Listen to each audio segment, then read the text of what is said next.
A vida na Terra comparada com a vida depois da morte. É preciso compreender agora que a vida depois da morte não é muito diferente da vida na Terra.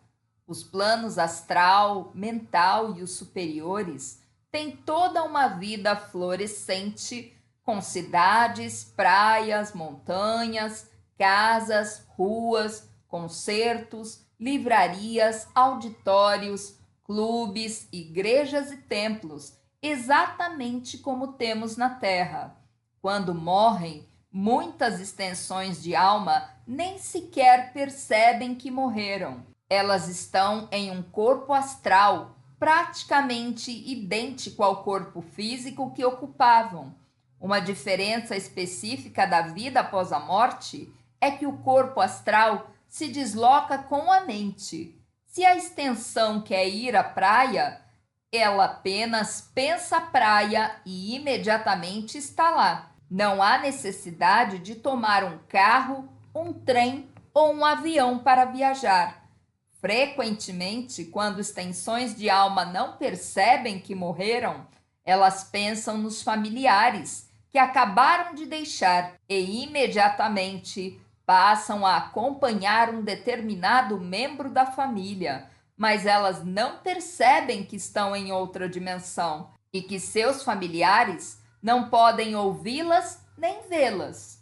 Isso confunde muito as pessoas que não percebem que morreram. Algumas extensões de alma estão tão apegadas ao mundo material que não conseguem atravessar o túnel para o outro lado. Por isso, embora estejam em seu corpo astral, ficam presas no plano terreno. Elas são chamadas de almas presas à terra e podem continuar a viver na mesma casa em que moravam antes de morrer. Elas não compreendem que é a consciência que as mantém presas à terra, não permitindo que prossigam em sua evolução espiritual. Existem extensões de alma que conservam certa quantidade de força vital e pregam peças em pessoas que ainda estão em seu corpo terreno. Nós a chamamos de poltergeists. O filme com esse título apresenta esse fenômeno de uma forma hollywoodiana bastante demoníaca, mas a ideia central baseia-se na verdade. Depois de morrer, muitas pessoas continuam pelas proximidades e acompanham seus próprios funerais antes de passar para o plano astral. As extensões de alma de natureza mais evoluída gravitarão em torno dos reinos astrais superiores e talvez do reino mental. Muitas extensões de alma dormem por um longo período antes de acordar nos planos interiores. Isso se explica especialmente as que tiveram uma doença prolongada ou uma atribulação profunda e as que têm um desejo incontrolável de continuar vivendo num corpo físico. Quando uma pessoa morre, ela normalmente encontra amigos e parentes da vida terrena que morreram antes. Geralmente, há uma celebração e um período de repouso. Na Terra, ninguém pode ser obrigado a nada. No mundo espiritual, acontece a mesma coisa, mas a pessoa comum começa a se aborrecer só com festas e descanso e passa a restabelecer o contato com a vontade que a alma tem de progredir. Segue-se um processo de avaliação das vidas pregressas e a extensão de alma começa a frequentar aulas e a consultar conselheiros esclarecidos para definir a melhor forma de utilizar o tempo e para encontrar meios de servir aos outros. Quando uma pessoa vai para o outro lado, ela mantém o mesmo nível de consciência que tinha no plano terrestre ao morrer. Por essa razão, as pessoas que canalizam precisam ter certeza de canalizar um ser mais evoluído do que elas próprias. Uma pessoa no corpo astral pode atravessar objetos físicos no plano terrestre, se acreditar que isso é possível. Caso contrário, irá bater numa parede criada por seu próprio pensamento. É preciso certa prática para que a extensão de alma se reajuste às leis do mundo astral e mental. O pensamento constrói casas e tudo o que existe. Uma pessoa pode construir uma casa com sua própria mente, ou pode fazer com que outras pessoas a construam para ela. Um martelo e pregos e mesmo um depósito de tábuas não são mais necessários. É preciso certa habilidade e treino para poder concentrar e preparar a mente. O mesmo se aplica às flores.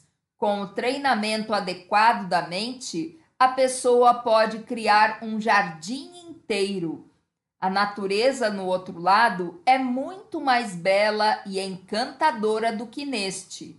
Quanto mais a extensão se eleva nas dimensões da realidade, mais encantadora é a beleza. O corpo astral contém todos os sentidos do corpo físico e outros mais.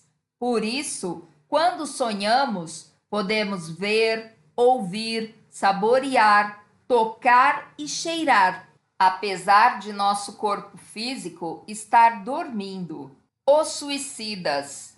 É contra a lei universal tirar a própria vida. Deus não julga essa ação, mas a pessoa perde a oportunidade de se unir com a clara luz de Deus nas etapas iniciais do bardo. A extensão de alma que mata seu corpo está simplesmente adiando o aprendizado da mesma lição até uma vida e encarnação futuras. Quem comete suicídio é exatamente a mesma pessoa, com o mesmo estado de consciência e as mesmas lições depois que morre, de modo que ela não se livrou de muita coisa suicidando-se. O processo de reencarnação. Depois de levar o tempo necessário para descansar e rever sua vida mais recente, a extensão de alma começa a planejar sua encarnação seguinte. Ela escolhe os pais, os irmãos e as irmãs, as oportunidades de educação, um corpo masculino ou feminino, o país, a cor da pele e a configuração astrológica em que quer nascer. Tudo isso é decidido pela extensão de alma, pela alma e pelos orientadores e guias superiores.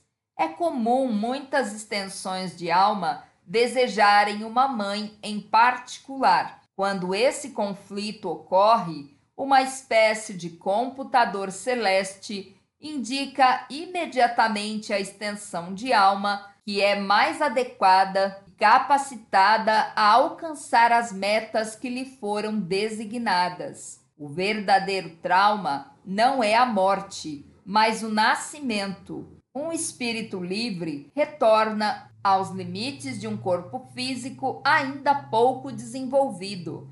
A morte é uma satisfação para quem tem um mínimo de espiritualidade. Muitas vezes, bebês sadios morrem inesperada e inexplicavelmente. Isso acontece quando a extensão de alma entra no corpo físico, mas alguma coisa a fez mudar de ideia e retornar ao espírito. Quanto maiores forem os obstáculos que a extensão de alma escolher, maiores serão as oportunidades para o desenvolvimento espiritual e para o pagamento de dívidas kármicas.